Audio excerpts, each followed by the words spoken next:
नमस्कार, एमपीसीजी 2020 में आप सभी का स्वागत है। मैं हूं आपके साथ श्रवण तंबोले और मैं हूं आपके साथ आकांक्षा पांडे। हम आपके लिए लेकर आए हैं दिन भर की मध्य प्रदेश और छत्तीसगढ़ की खास खबरें। तो चलिए शुरुआत करते हैं एमपीसीजी 2020 की। बुलेटिन में बढ़ते आगे। रायपुर से लगे मंदिर हसौद इलाके के गोढ़ी गांव के गौठान में आज बीजेपी के प्रदेश अध्यक्ष अरुण साव की उपस्थिति में भाजपा और कांग्रेस के कार्यकर्ता आमने सामने हो गए। दोनों में जमकर नारेबाजी हुई। गौठान के निरीक्षण के लिए अरुण साव के पहुंचने के ठीक पहले गोढ़ी का एक भाजपा कार्यकर्ता गौठान की तस्वीर और वीडियो ले रहा था। इस दौरान गांव के सरपंच के साथ उसकी झूमा झटकी हुई। इसके बाद माहौल गर्म हो गया। जैसे इसकी जानकारी भाजपा के अन्य कार्यकर्ताओं को हुई, वो भी गौठान पहुंच गए। वहीं कांग्रेस के कार्यकर्ता भी गौठान में इकट्ठे हो गए। कांग्रेस के कार्यकर्ताओं और गोढ़ी के सरपंच ने भाजपा के कार्यकर्ताओं पर गौठान में पार्टी का झंडा लगाने और सरकारी काम में बाधा डालने का आरोप लगाया। और भाजपा कार्यकर्ताओं का आरोप है कि उनके साथ मारपीट की गई और उसके बाद दोनों ही पक्षों के कार्यकर्ता थाने पहुंचे, वहां पर धरना प्रदर्शन किया और एक दूसरे के खिलाफ एफआईआर दर्ज करने की मांग की। इधर भोपाल में एचयूटी आतंकी मोहम्मद सलीम पर एटीएस ने आज बड़ा खुलासा किया है। बताया जा रहा है कि देश भर में अभी भी जाकिर नाइक का नेटवर्क फैला हुआ है। जाकिर नाइक ने सौरभ को सलीम बनाया। जाकिर नाइक के चेले धर्म परिवर्तन करा रहे हैं। सलीम उर्फ सौरभ के पिता ने सूचना प्रसारण मंत्री को पत्र भी लिखा था। जाकिर नाइक के TV show peace and progress को बंद करने के लिए पत्र लिखा गया था। डॉक्टर कमाल के संपर्क में आकर सौरभ ने इस्लाम कबूला। और आपको बता दें कि अभी डॉक्टर कमाल एटीएस की गिरफ्त में है। सौरभ अपनी पत्नी को भी बुर्का पहनाने लगा था। छत्तीसगढ़ प्रदेश कांग्रेस संचार विभाग के अध्यक्ष सुशील आनंद शुक्ला ने पूर्व के डॉक्टर रमन सिंह की सरकार पर गंभीर आरोप लगाए हैं। उन्होंने कहा कि साल 2012 से 17 के बीच सरकार ने शराब ठेकेदारों से मिलीभगत कर लगभग 4,400 करोड़ रुपए का भ्रष्टाचार किया। रमन सरकार ने भी अपने कार्यकाल में दशकों से चली आ रही आबकारी नीति को परिवर्तित कर दिया। वैसे भी दिल्ली की आप सरकार ने किया है।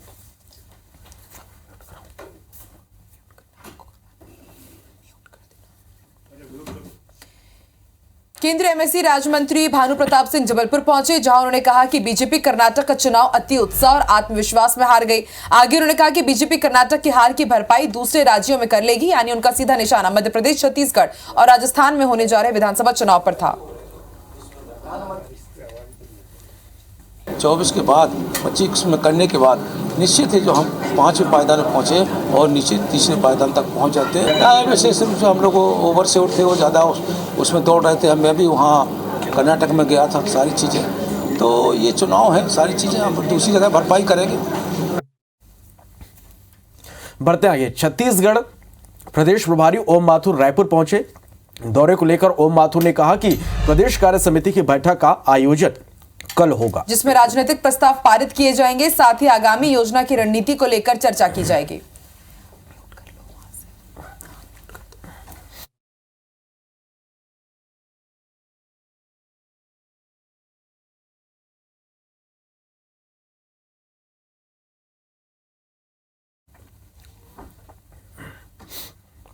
और अब रुक करते हैं नरसिंहपुर का। नरसिंहपुर के जनपद मैदान में स्वास्थ्य कर्मचारी अनिश्चितकालीन हड़ताल पर हैं।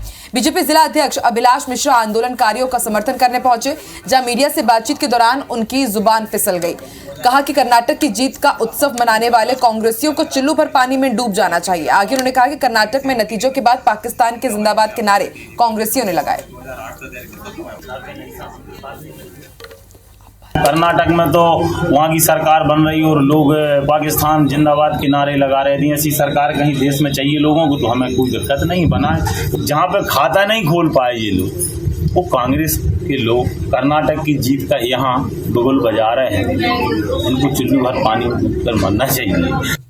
वहीं मुरैना में कांग्रेस विधायक बैजनाथ कुशवाहा ने कहा कि भाजपा के कई पूर्व विधायक, मंत्रियों सहित कई नेता कांग्रेस में शामिल होने के लिए कमलनाथ के यहाँ चक्कर लगा रहे हैं। आगे उन्होंने कहा कि ऐसे गद्दार और जयचंदों को कांग्रेस किसी भी कीमत पर शामिल नहीं करेगी। भाजपा में इस समय गुटबाजी चरम पर है।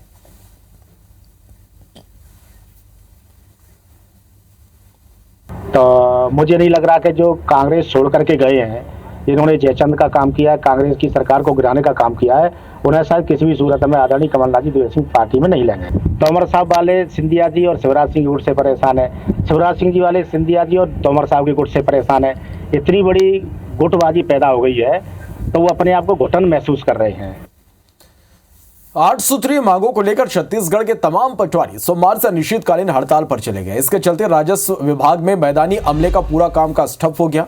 पटवारी वेतन विसंगति दूर करने से लेकर पदोन्नति और कार्यस्थल पर सुविधा देने की मांग कर रहे हैं। नवा रायपुर के तूता धरना स्थल पर इन्होंने प्रदर्शन किया।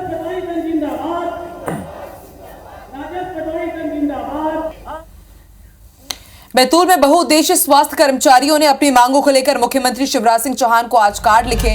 बता दें कि 12 सूत्रीय मांगों को लेकर 8 मई से स्वास्थ्य कर्मचारी अनिश्चितकालीन हड़ताल पर चल रहे हैं। हमारी 12 सूत्रीय मांगों के लिए हम लोगों ने आज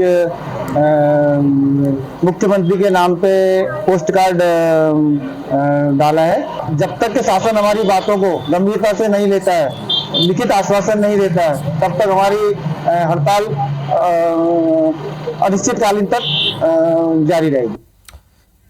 रायगढ़ शहर से लगे ग्राम लामीदारा में तहसील कोर्ट से दर्जन भर परिवारों को बेदखली का नोटिस जारी होने के बाद हड़कंप मचा हुआ है। प्रभावित लोगों ने कार्रवाई को गलत बताते हुए एसडीएम से मिलकर मामले की शिकायत की। पीड़ितों का यह भी आरोप है कि भूमाफियाओं के दबाव में आकर प्रशासन ने एकतरफा कार्रवाई की है। भोपाल में रविवार को जाट महाकुंभ हुआ है और अब इस पर सियासत शुरू हो गई है। आम आदमी पार्टी के प्रभारी बीएस जून ने आरोप लगाया कि मध्य प्रदेश के कृषि मंत्री कमल पटेल ने उनके साथ बदसलूकी की है। उन्होंने आरोप लगाते हुए कहा कि वो जाट महाकुंभ में अतिथि थे और मंच से किसानों की परेशानी और उनके मुद्दे पर संबोधन दे रहे थे। उस वक्त कृषि मंत्री कमल पटेल ने उन्हें किसानों के मुद्दे पर बोलने से रोका, उनको मंच से नीचे उतारने की धमकी भी दी। वहीं भाजपा प्रवक्ता राजपाल ने कहा कि इस तरह की कोई घटना नहीं हुई है। कल यहाँ भोपाल में एक महासम्मेलन था जाट समाज का, मुझे भी बुलाया गया, मैं भी उस सम्मेलन में गया। बहुत से दूसरी पार्टीज के नेता भी उस सम्मेलन में आए हुए थे। कमल पटेल जो मध्य प्रदेश के कैबिनेट मिनिस्टर हैं एग्रीकल्चर के, वो भी स्टेज पे थे। तो मुझे भी आमंत्रित किया गया था, मैं भी वहाँ गया था। तो मैंने वहाँ अपना विचार रखे और जब मैं विचार रख रहा था, जब इशू किसानों का आया तो एकदम से मंत्री जी को गुस्सा आया। वो अपनी सीट छोड़ के तुरंत मेरी तरफ भागे और मुझे कहने लगे आप ये मुद्दा नहीं उठाएंगे, अगर आप ये मुद्दा उठाएंगे तो हम आपको स्टेज से उतार देंगे। आयोजन तो जाट महापंचायत का था और कमल जी ने इस प्रकार से किसी को उतारा हो, ऐसा कोई घटना नहीं घटित हुई है। वहाँ ये असत्य जानकारियाँ चल रही है। लोगों को बेहतर स्वास्थ्य सुविधा मुहैया कराने के मकसद से शुरू की गई केंद्र सरकार के हेल्थ एंड वेलनेस सेंटर की योजना बस खाना पूर्ति बनकर रह गई है। योजना के तहत रायगढ़ जिले में 98 वेलनेस सेंटर खोले गए, लेकिन जानकर आपको हैरानी होगी कि 4 सालों में अब तक इन सेंटरों में डॉक्टर्स और मेडिकल स्टाफ की नियुक्ति तक नहीं हो पाई है।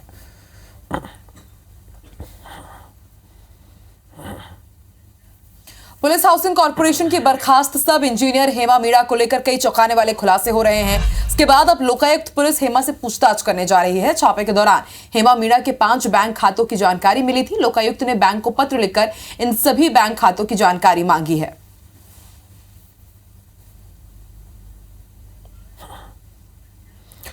छत्तीसगढ़ में 1 महीने के बाद नया शिक्षा सत्र शुरू होने जा रहा है, जिसको लेकर शिक्षा विभाग ने बजट खर्च करने की तैयारी शुरू कर दी है। लेकिन अभी भी प्रदेश के कई जिलों के स्कूल में शिक्षकों की कमी है। बस्तर से भी कुछ ऐसी हालात हैं जहां 2000 शिक्षकों में से 143 शिक्षक ही मौजूद हैं। वहीं 526 स्कूल ऐसे हैं जिनमें एक ही शिक्षक मौजूद है।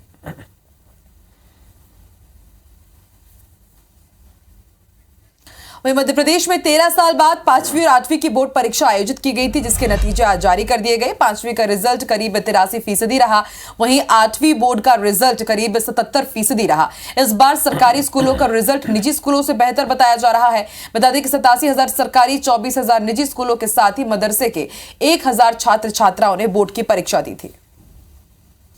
यूनिपोल लगाने वाले टेंडर में गड़बड़ी कर रायपुर नगर निगम को 27 करोड़ रुपए से ज्यादा की चपत लगाने वाली graceful media private limited company और शामिल अधिकारियों की मुसीबत कम होती दिखाई नहीं दे रही है।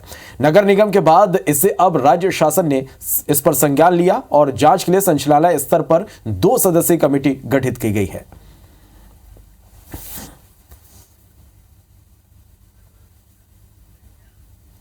प्रदेश स्तरीय भेंट मुलाकात कार्यक्रम के तहत आज सीएम भूपेश बघेल भाटापारा विधानसभा क्षेत्र के ग्राम कडार पहुंचे। इससे पूर्व सीएम ने क्षेत्र में प्रसिद्ध आस्था का केंद्र मावली माता के दर्शन कर आशीर्वाद लिया।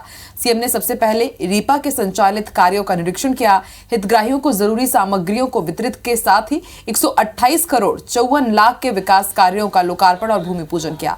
भेंट मुलाकात के दौरान हाट बाजार, क्लिनिक, बेरोजगारी भत्ता, Swami Atmanand school, ration card, कुपोषण और कर्ज माफी जैसे विषयों पर लोगों से सीधा संवाद किया। वहीं सीएम भूपेश बघेल ने क्षेत्रवासियों की मांग पर करही मेकरी में आत्मानंद इंग्लिश स्कूल, भाटापारा में सर्व सुविधा युक्त मंडी, इंडोर स्टेडियम निर्माण, बिटकुली में जिला सहकारी बैंक, निपानिया में थाना और सड़क निर्माण सहित 13 मांगों को पूर्ण करने की घोषणा की। यही नहीं, कडार ग्राम में ढीलू राम साहू के घर छत्तीसगढ़ी व्यंजन जिमीकांदा, लाल भाजी, मुनगा बड़ी, सिलबट्टा पर पिसी हुई चटनी का भी उन्होंने स्वाद लिया।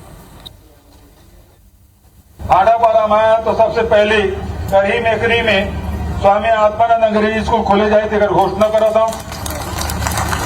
भाटापारा विधानसभा में सर्व सुविधा युक्त मंडी निर्माण कराया जाए, कहा कि सबसे बढ़िया मंडी आपके भाटापारा के बढ़िया सर्व सुविधा युक्त मंडी हम बनाओ देकर घोषणा। निपनिया में थाना खोले जाए और भाटापारा में इंडोर स्टेडियम बनाया जाए। बिटकुली में जिला सहकारी बैंक की स्थापना। माननीय भूपेश बघेल जी ने लगभग आधे से ज्यादा मांग पूर्ण किए, इसके लिए हम बहुत बहुत बधाई देंगे और आज के भेंट मुलाकात कार्यक्रम के सफल कार्यक्रम के लिए क्षेत्रवासियों को भी बहुत बहुत बधाई देंगे। जय हिंद, जय सेवा, जय छत्तीसगढ़। सीएम भूपेश सोमवार को भेंट मुलाकात कार्यक्रम के तहत भाटापारा विधानसभा क्षेत्र के कडार पहुंचे और मावली माता के दर्शन कर आशीर्वाद दिया। सीएम ने सबसे पहले रीपा के कार्यों का निरीक्षण किया और हितग्राहियों को जरूरी सामग्री वितरित की। साथ ही 128 करोड़ 54 लाख के विकास कार्यों का लोकार्पण और भूमि पूजन किया। इस दौरान सीएम भूपेश ने हाट बाजार, क्लिनिक, बेरोजगारी भत्ता, Swami Atmanand school, ration card, कुपोषण और कर्ज माफी जैसे मुद्दों को लेकर आमजन से सीधा संवाद किया। इसके अलावा ढीलू राम साहू के घर पहुंचकर छत्तीसगढ़ी व्यंजन जिमीकांदा, लाल भाजी, मुनगा बड़ी, सिलबट्टा पिसा चटनी का स्वाद भी लिया।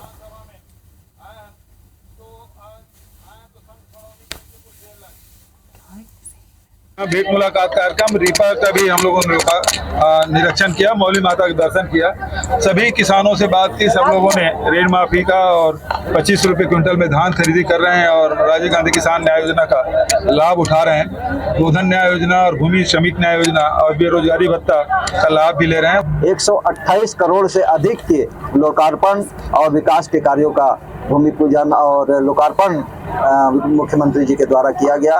क्षेत्र वालों को बहुत बहुत बधाई। साथ ही उन्होंने घोषणा की है आत्मानंद स्कूल की करही बाजार में, साथ ही कृषि उपज मंडी, आधुनिक कृषि उपज मंडी के निर्माण की घोषणा की है। साथ ही एडिशनल कलेक्टर की घोषणा की है कि परमानेंट यहाँ भाटापारा बैठेंगे और उनसे मांग की गई है कि एडिशनल एसपी भी की नियुक्ति की जाए, जिसके लिए उन्होंने सहमति दी है। तो इसी के साथ फिलहाल इस बुलेटिन में इतना ही। देश और दुनिया की तमाम बड़ी खबरों के लिए आप देखते रहिए IBC 24। आगे देखिए 10 बजे रात। पूरे दिन की बात। हमें दीजिए इजाजत। नमस्कार।